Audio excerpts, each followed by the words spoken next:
Hi guys, कैसे हैं आप सभी। My name is Ahmed Aziz and आप देख रहे हैं मेरा यूट्यूब चैनल बुलिश पैंथर। दोस्तों, आज की इस वीडियो में आपके साथ एक बहुत ही इंपॉर्टेंट टॉपिक डिस्कस करने वाला हूं। दोस्तों, आज की इस वीडियो में मैं आपको बताने वाला हूं कि कैसे आप फॉरेक्स ट्रेडिंग में लॉट्स एंड पिप साइज को कैलकुलेट कर सकते हैं। अगर आप फॉरेक्स ट्रेडर हैं या फिर फॉरेक्स ट्रेडिंग में न्यू हैं तो ये चीज़ आपके लिए बहुत ही ज़्यादा इंपॉर्टेंट है। चाहे आपके पास कितनी भी पावरफुल स्ट्रैटेजी क्यों ना हो, लेकिन अगर आपके पास ये चीज़ नहीं होगी रिस्क मैनेजमेंट, तो आप एट द एंड लॉस में ही होंगे। चाहे आपके पास स्ट्रैटेजी ना हो लेकिन आपका रिस्क मैनेजमेंट पावरफुल होगा तो आप एट द एंड प्रॉफिट में होंगे। ठीक है, तो इस चीज़ को आपने ध्यान में रखना है एंड वीडियो को एंड तक देखना है। ठीक है, आपने बहुत सारे वीडियोस देखे होंगे लेकिन आपको यूट्यूब पे ऑलमोस्ट जो वीडियोस मैंने देखी हैं तो भाई कॉम्प्लिकेटेड बताया उन लोगों ने आपको, तो मैं आपको इस वीडियो में बिल्कुल ईजी लैंग्वेज में बताने वाला हूँ। ठीक है, तो गाइस यहाँ पे मैं एग्जाम्पल देता हूँ आपको यूरो यूएसडी का। ठीक है, यहाँ पे देख सकते हो भाई, यहाँ पे मैं आपको सारे करेंसीज का दिखाता हूँ। ठीक है, यहाँ पे यूरो यूएसडी के यहाँ पे क्या होता है, इसमें होते हैं भाई पहला एक डिजिट और डॉट के बाद आते हैं भाई 4 डिजिट। ठीक है, तो यहाँ पे जो चौथा डिजिट है ना हमारे लिए वो इम्पोर्टेंट है। आई नो, इसके बाद जो है वो एक और डिजिट आता है जिसे हम 5th डिजिट कहते हैं, लेकिन वो हमारे काम का नहीं है, उसे हम स्किप करेंगे। यहाँ पे हमारे काम का जो है वो 4th डिजिट है। ठीक है, यूरो यूएसडी के पेयर्स में। ठीक है, तो जो यहाँ पे 4th पेयर है इसको हम कहते हैं पॉइंट। ठीक है, मान लो यहाँ पे मैं आपको एग्जाम्पल में दिखाता हूँ। तो गाइज यहाँ पे मैंने आपके लिए एक एग्जाम्पल यहाँ पे लिख दिया है यूरो यूएसडी का। यहाँ पे दोस्तों आप लोग देख सकते हैं, यहाँ पे एक रैंडम प्राइस है यूरो यूएसडी की। ठीक है, यहाँ पे देख सकते हैं 1.2345 और वहाँ से प्राइस अगर जाती है 1.2346 पे, तो यहाँ पे जो एक डिजिट मूव हुआ 4th डिजिट उसे हम कहेंगे एक पिप। यहाँ पे मतलब जो डिफरेंस आया वो है यहाँ पे एक पिप का। ठीक है, आई होप आपको समझ आ गया होगा, बिल्कुल आपको मैं इजी लैंग्वेज में बता रहा हूँ। ठीक है, इसी का यहाँ पे मैं आपको थोड़ा सा एडवांस यहाँ पे जो है वो एग्जांपल बताता हूँ। ओके गाइज, यहाँ पे मैंने आपके लिए एक और एग्जांपल यहाँ पे डाल दिया है। यहाँ पे देख सकते हैं, पहले यहाँ पे जो है वो यूरो की प्राइस थी 1.2345। उसके बाद यहाँ पे इसकी प्राइस चेंज होके हुई है 1.2355। यहाँ पे क्लियर है कि यहाँ पे जो है वो 10 पिप्स का डिफरेंस है। ठीक है, यानी कि जो 3rd डिजिट है वो यहाँ पे 10 के जो है वो मल्टीपल में आता है। ठीक है, यहाँ पे आपका जो 4th डिजिट है वो यहाँ पे एक पिप है। ठीक है, आई होप आपको समझ में आ रहा होगा। ठीक है, यहाँ पे जो डिफरेंस हुआ है अभी 10 पिप्स का हुआ है। अभी मैं आपको और एग्जांपल दिखाता हूँ। यूरो यूएसडी का ये हो गया एग्जांपल, मैं आपको थोड़ा सा और एडवांस चल के दिखाता हूँ। ठीक है, यहाँ पे दोस्तों मैंने आपके लिए एक और एग्जांपल यहाँ पे लिख दिया है। यहाँ पे पहले जो यूरो की प्राइस थी वो थी 1.2300। ठीक है, उसके बाद यहाँ पे हुई है 1.2400, यानी कि यहाँ पे जो है वो 100 पिप्स का डिफरेंस हुआ है। ठीक है, यहाँ पे अगर आपको मैं लॉट साइज भी बताऊंगा आगे चल के तो आपको जो है वो और ज़्यादा जो है वो ईजी लगेगा ये। ठीक है, तो आप वीडियो में एंड तक बने रहिए। ठीक है, तो यहाँ पे आई होप आपको समझ में आ गया होगा कि यूरो यूएसडी के जो पेयर्स होते हैं यूएसडी वाले, उनमें जो है वो पिप्स कैसे होते हैं। ठीक है, तो इस तरीके से होते हैं। 4th डिजिट यहाँ पे जो है वो एक पिप कहलाता है। ठीक है, आई होप आपको समझ में आ गया होगा। ओके, तो गाइस यहाँ पे मैं आपको ये भी बता देता हूँ कि चार्ट पे आप लोग पिप्स को कैसे मेजर कर सकते हैं। ये पार्ट में रिकॉर्ड करना भूल गया तो मैं यहाँ पे जो है वो एक यहाँ पे कट लगा दूंगा। ठीक है, तो सिंपली क्या करना है, आप लोग को पेन के आइकन पे क्लिक करना है एंड यहाँ पे मेजर का यहाँ पे आइकन आ जाएगा। ठीक है, पीसी में अलग से आ जाता है। ठीक है, तो इस आइकन पे क्लिक कर देना। ठीक है, मान लो मुझे यहाँ से जो है मैं जो है वो USD JPY को सेल कर रहा हूँ और मैं यहाँ तक जो है वो इस कैंडल तक सेल कर रहा हूँ। ठीक है, एक सेकंड में अगेन दिखाता हूँ, यहाँ से लेके यहाँ से इस कैंडल तक। ठीक है, तो यहाँ पे देख सकते हो 40 पिप्स का डिफरेंस आ रहा है। ठीक है, ऊपर आप लोग प्राइस चेक कर सकते हैं 147.57 से यहाँ पे 147.17 हुई है। ठीक है, मतलब कम हुई है प्राइस। ठीक है, तो यहाँ पे 40 पिप्स जो है वो प्राइस का यहाँ पे जो है वो डिक्रीज हुई है। 40 पिप्स प्राइस जो है वो यहाँ पे डिक्रीज हुई है। इस तरीके से आप लोग जो है वो चार्ट पे पिप्स को मेजर कर सकते हैं। बाकी यहाँ से मैं आपको और एग्जाम्पल दिखा देता हूँ। ठीक है, लाइक यहाँ पे एक और एग्जाम्पल है।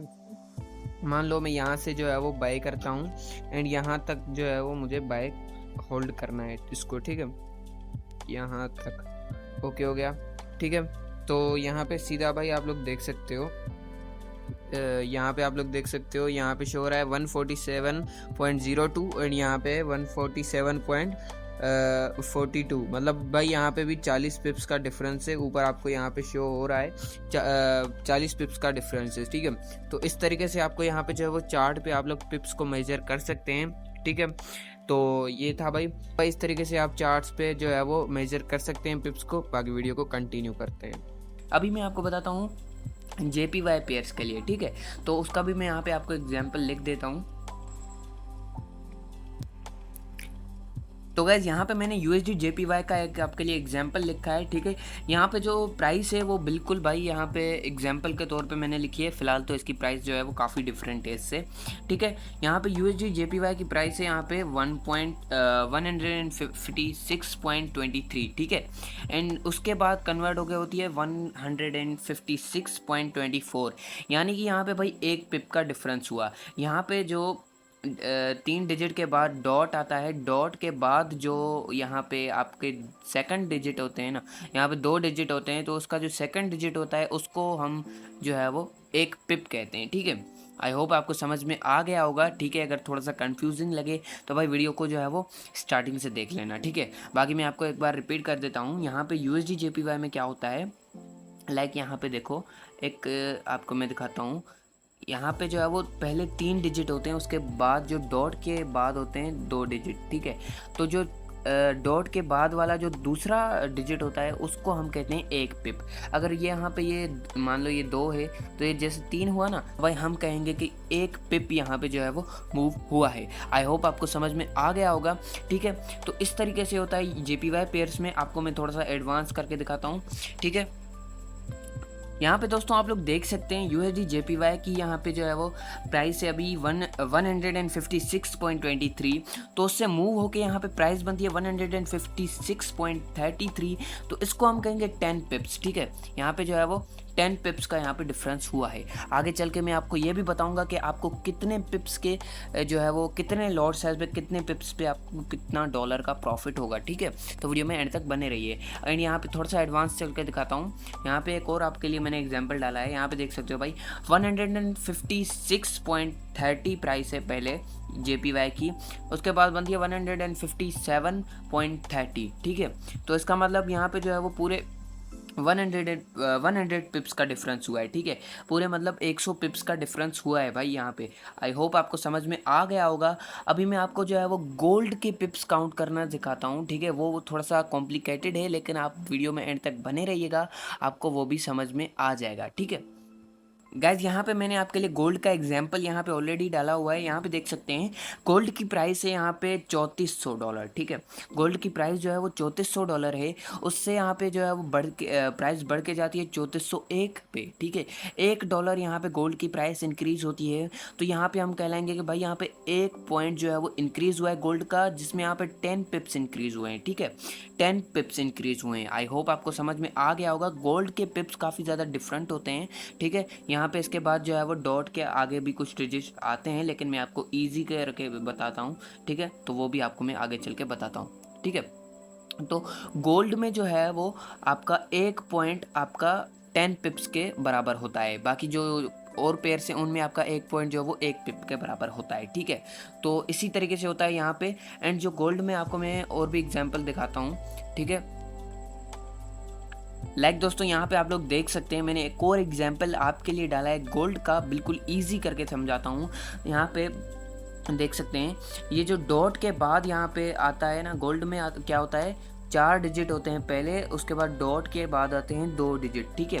तो इसमें जो है वो आपका जो चौथा डिजिट होता है ना डॉट के पहले वाला, उसको हम कहते हैं 1 पॉइंट, ठीक है। और डॉट के बाद जो पहला डिजिट होता है उसको हम कहते हैं जो है 0.50 पॉइंट, और वो होता है 0.10 पॉइंट, और वो होता है 1 पिप के बराबर, ठीक है। और जो यहाँ पे डॉट के बाद सेकंड डिजिट है वो होता है 0.10 पिप के बराबर, ठीक है।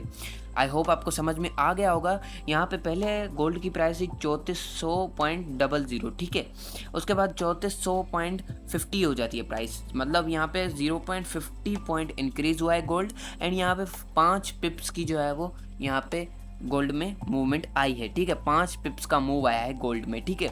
आई होप आपको समझ में आ गया होगा कि गोल्ड में इस तरीके से पिप्स काउंट होता है। डॉट के बाद जो फर्स्ट डिजिट होता है उसको हम जो है वो 1 पिप कहते हैं, ठीक है। मान लो यहाँ पे 3410 होता है, तो यहाँ पे ये जो 1 है ना, इसको हम भाई 1 डिजिट कहेंगे, ठीक है। चाहे ये 5 हो 6 होगा ना, तो हम इसको 7-8 पिप कहेंगे, जितना मतलब यहाँ पे डिजिट होगा वो, ठीक है। आई होप आपको समझ में आ गया होगा गोल्ड का, ठीक है। आपको मैं गोल्ड का सेकंड डिजिट का भी बता देता हूँ, ठीक है।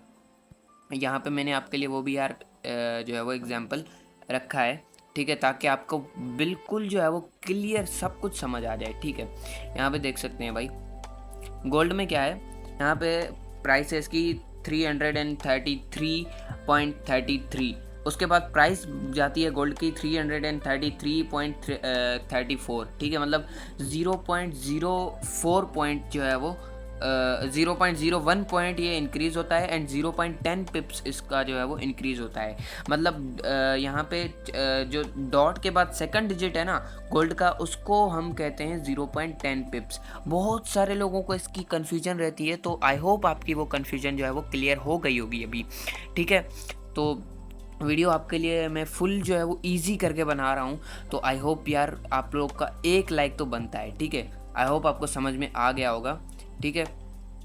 अभी मैं आपको और भी एग्जांपल दिखाता हूँ। अभी हम जो है वो लॉट साइज़ के बारे में डिस्कस करते हैं, ठीक है। लेकिन उससे पहले मैं आपको एक और एग्जांपल दिखाता हूँ, जो कि मैंने आपके लिए एक शीट बना के रखी है, ठीक है, उसमें है, ठीक है।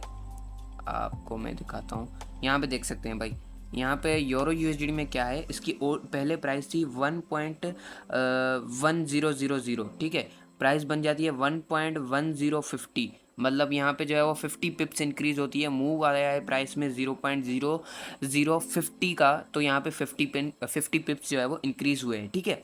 आई होप आपको समझ में आ गया होगा। अभी JPY पेयर्स में क्या है, 150.00 से प्राइस जाती है 150.50 पे, तो यहाँ पे मूव आया है 0.50 का, ठीक है। यहाँ पे 50 पिप्स इसको काउंट करेंगे, ठीक है। अभी गोल्ड में यहाँ पे आपको मैं दोबारा से दिखाता हूँ, यहाँ पे प्राइस है $2000, ठीक है। $2000 से प्राइस जाती है 2000 यहाँ पे यार ये ऐड भी इनके, यहाँ पे प्राइस जाती है 2001.50 पे, ठीक है। मतलब यहाँ पे प्राइस में जो मूव आया है वो है यहाँ पे $1.50 का, $1.50 का, तो यहाँ पे इसको हम कहेंगे 150 पिप्स, ठीक है, 150 पिप्स। आई होप आपके सारे डाउट्स क्लियर हो गए होंगे। बाकी अगर कुछ समझ में ना आए तो कमेंट कर देना, इसके ऊपर भाई नेक्स्ट पार्ट भी आएगा, ठीक है। अभी मैं आपको लॉट साइज़ का फंडा क्लियर कर देता हूँ कि भाई लॉट साइज़ का यहाँ पे क्या सीन है, ठीक है, ताकि आपको जो है वो और ज़्यादा आसानी हो, ठीक है। दोस्तों ये मनी मैनेजमेंट जो है वो यही होता है, ठीक है। यहाँ पे अगर आपके पास कोई अच्छी स्ट्रेटजी नहीं है ना, अगर आपका जो है मनी मैनेजमेंट स्ट्रॉन्ग है ना, तो भी आप प्रॉफिट में होंगे मेरे अकॉर्डिंग, ठीक है। ओके, सो मैं आपको दिखाता हूँ। तो यहाँ पे जो हमारा पहला लॉट है वो है स्टैंडर्ड लॉट, ठीक है। स्टैंडर्ड लॉट में यहाँ पे जो है वो 1.0 लॉट साइज होती है, ठीक है। और इसकी जो साइज होती है, इसकी जो यूनिट साइज है यहाँ पे वो $1,00,000 है, ठीक है। एंड जो दूसरा लॉट है उसे हम कहते हैं मिनी लॉट, जिसकी यहाँ पे जो है वो साइज होती है 0.10 लॉट, ठीक है। इसकी जो यहाँ पे यूनिट साइज है वो है $10,000, ठीक है। एंड जो हमारा जो तीसरा लॉट है उसको हम कहते हैं माइक्रो लॉट, जिसकी यहाँ पे होती है 0.01 लॉट, और यहाँ पे इसकी यूनिट साइज होती है भाई $1,000, ठीक है। यहाँ पे इन तीनों का मैंने आपको बता दिया, पहला होता है स्टैंडर्ड लॉट, दूसरा होता है मिनी लॉट, तीसरा होता है माइक्रो लॉट, ठीक है। यहाँ पे एक लॉट होता है इस तरीके से, जो दूसरा लॉट होता है मिनी लॉट वो होता है भाई कुछ इस तरीके से, एंड जो तीसरा लॉट होता है माइक्रो लॉट वो होता है भाई कुछ इस तरीके से, ठीक है। आई होप आपको समझ में आ गया होगा, ठीक है। अभी यहाँ पे आपको मैंने यहाँ पे जो है वो शीट में लिख दिया है कि यहाँ पे आपका जो स्टैंडर्ड लॉट होगा ना, उसमें आपको 1 पिप के ऊपर होगा भाई $10 का प्रॉफिट, ठीक है। मान लो गोल्ड का जो डॉट के बाद जो पहला डिजिट होता है वो 1 इंक्रीज़ होता है डिजिट, तो मुझे भाई $10 का प्रॉफिट होगा अगर मैं स्टैंडर्ड लॉट में लूँगा, ठीक है। बाकी आप खुद भी जो है वो कैलकुलेशन कर लेना, ठीक है। यहाँ पे जो दूसरा लॉट है वो है मिनी लॉट, ठीक है। उसमें आपको 1 पिप के ऊपर एक जो पिप है उसके ऊपर होगा आपको $1 का प्रॉफिट, ठीक है। आई होप आपको समझ में आ गया होगा। एंड जो यहाँ पे तीसरा लॉट है माइक्रो लॉट, उसमें आपको 1 पिप के ऊपर होगा $10 का प्रॉफिट। ठीक है, आई होप आपको भाई समझ में आ गया होगा, बिल्कुल बच्चों की तरह समझा रहा हूँ। ठीक है, फिर भी अगर समझ में नहीं आया तो भाई क्या ही कर सकते हैं, आप कमेंट कर देना, फिर भी मैं नेक्स्ट पार्ट बना दूंगा इसके ऊपर। ठीक है, तो आई होप आपको समझ में आ गया होगा भाई। वीडियो अच्छी लगे तो लाइक कर देना। मैं मिलता हूँ अगले वीडियो में। Thanks for watching.